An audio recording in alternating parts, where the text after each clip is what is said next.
HTML এর চতুর্থ পর্বে আপনাদের সবাইকে স্বাগতম। আজকে আমরা এই টিউটোরিয়ালের ভিডিওতে যা জানবো সেটি হচ্ছে টেবিল সম্পর্কে জানবো। টেবিল এর যে বিষয়গুলো সম্পর্কে জানবো, এখানে আমি একটি এক্সাম্পল দিয়েছি। এখানে একটি টেবিল রয়েছে এবং এইখানে একটি টেবিল রয়েছে, দুটি টেবিল, এবং দুটি টেবিলের মধ্যে এখানে কল স্পেন ব্যবহার করা হয়েছে আর এখানে রো স্পেন ব্যবহার করা হয়েছে। টেবিল খুবই গুরুত্বপূর্ণ। আশা করছি তোমরা এই ভিডিওটি দেখলে টেবিল সম্পর্কে ভালো একটি জ্ঞান পেয়ে যাবে। চলো শুরু করি।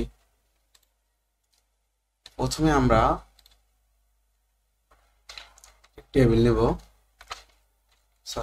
লেবেলের মধ্যে এখানে দেব তোমার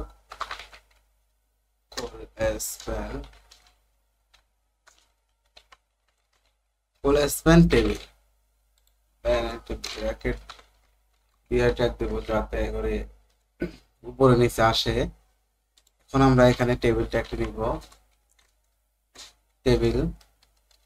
টেবিলের প্রথমে যে লাইনটি থাকে এটি সাধারণত হেড আকারে থাকে এবং পরের গুলো যে এন্ট্রিগুলো রয়েছে সেগুলো হচ্ছে টিডি অর্থাৎ টেবিল ডেটা। আর প্রথমের লাইনে যে এন্ট্রিগুলো রয়েছে সেগুলো হচ্ছে টেবিল হেড। আর এই দিকে যে লাইনটি রয়েছে এটিকে বলে টেবিলের কলাম এবং এই দিকে যে রয়েছে সেটিকে বলে টেবিলের রো। তো আমাদের প্রথমে একটি রো ব্যবহার করতে হবে, রো তৈরি করতে হবে। দুটি রো তৈরি করলে একটি কলামের মধ্যে দেখা যাবে। তো চলো প্রথমে একটি রো নেই। প্রথমে আমরা নেব টিআর, টেবিল রো বোঝানোর জন্য টিআর নিতে হবে এবং টিআর এর ভিতরে আমরা ডেটা পাস করব। যেহেতু এটি প্রথম লাইন তাই ডেটাগুলোকে নেব টেবিল হেড হিসাবে। টেবিল হেড নেওয়ার জন্য আমাদের নিতে হবে টিএস এবং এর মধ্যে দেব নেম। তারপর এটাকে কপি করে এখন আমি চেঞ্জ করে দেব নেম রোল। তারপর দেব এখানে ক্লাস, এখানে দেব address. Name roll class address. দেখো চলো আমরা দেখি কি হলো। আমাদের এখানে নেম রোল ক্লাস অ্যাড্রেস, এখানে আমরা চারটি ডেটা পেয়েছি, নেম রোল ক্লাস এবং অ্যাড্রেস। এটি আমাদের টেবিলের নামের জন্য ব্যবহার করা হয়েছে। তো এরপরে এদের ভিতরে কিছু ডেটা দিই। আমাদের আরেকটি রো তৈরি করতে হবে। তো প্রথমে টিআর ট্যাগটি নেই। টিআর ট্যাগের মধ্যে আমরা নেম রোল ক্লাস আর হচ্ছে অ্যাড্রেস। এখন আমরা টি হেড দেবো না, যেহেতু এগুলো হচ্ছে ডেটা আর এগুলো হচ্ছে টেবিলের হেডিং। ডেটাগুলোকে আমরা টিডি দিয়ে নিব। টিডির মধ্যে প্রথমে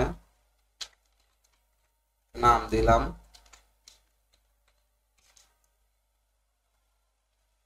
নামের মধ্যে এখানে নাম রানা খান,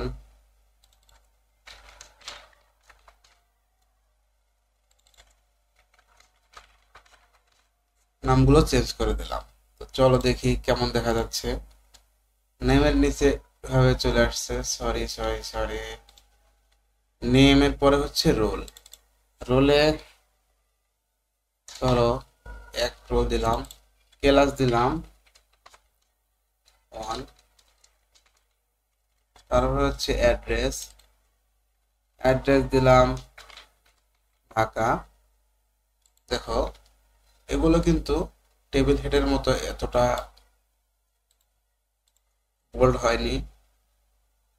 হচ্ছে এগুলো হচ্ছে টেবিলের হেডিং আর এগুলো টেবিলের ডেটা। তো একটি ডেটা, দুটি, তিনটি, চারটি ডেটা।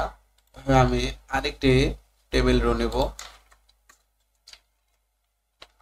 টেবিল রোর মধ্যে আবারও আমি চারটি ডেটা নেব।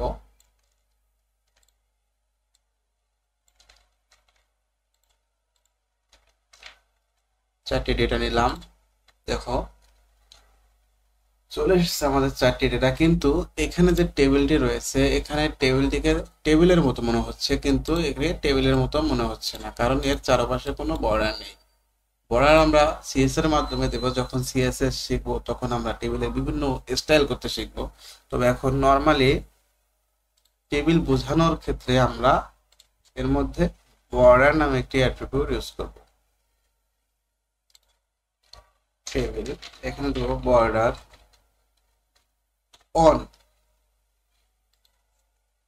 অন পিক্সেলের একটি বর্ডার এখানে আমাদের চলে আসছে।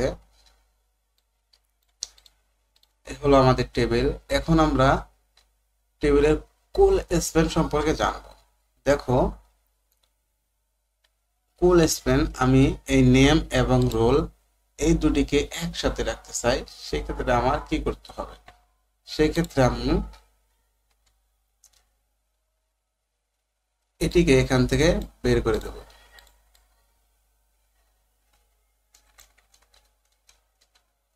এবং এখানে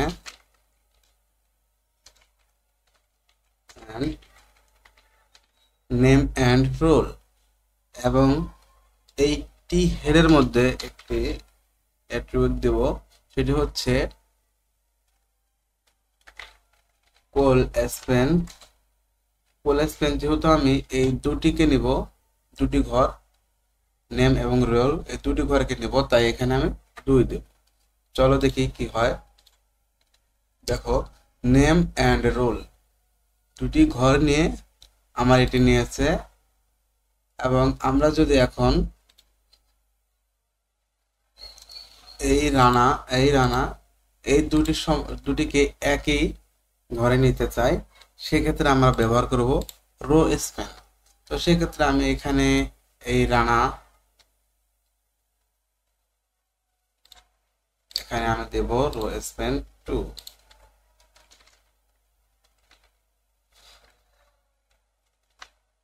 রো স্প্যান 2 এবং এখান থেকে আমি এটি সরিয়ে ফেলবো। দেখো রানা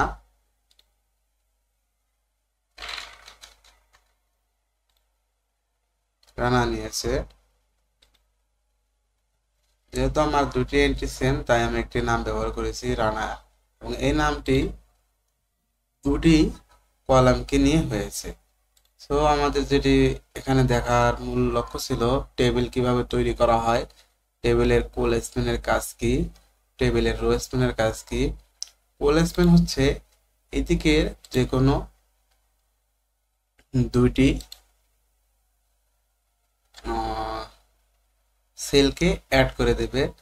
তুমি তোমার যে কয়টি সেলের প্রয়োজন হবে তুমি সেই অনুযায়ী তোমার কোল স্পেনের ভিতরে যে ভ্যালুটি দেওয়া রয়েছে, যেমন আমি এখানে 2 ব্যবহার করেছি, তোমরা চাইলে তোমাদের ইচ্ছা মতো ব্যবহার করতে পারো। তোমার যদি 3টি সেলের প্রয়োজন হয় সেক্ষেত্রে তুমি ওখানে 3 দেবে, 4টির প্রয়োজন হলে 4 দেবে। সেম এভাবেই কাজ করবে। আশা করি বুঝতে পেরেছো। না বুঝলে ভালোভাবে আরেকবার ভিডিওটি দেখো, আশা করি বুঝতে পারবে। ধন্যবাদ।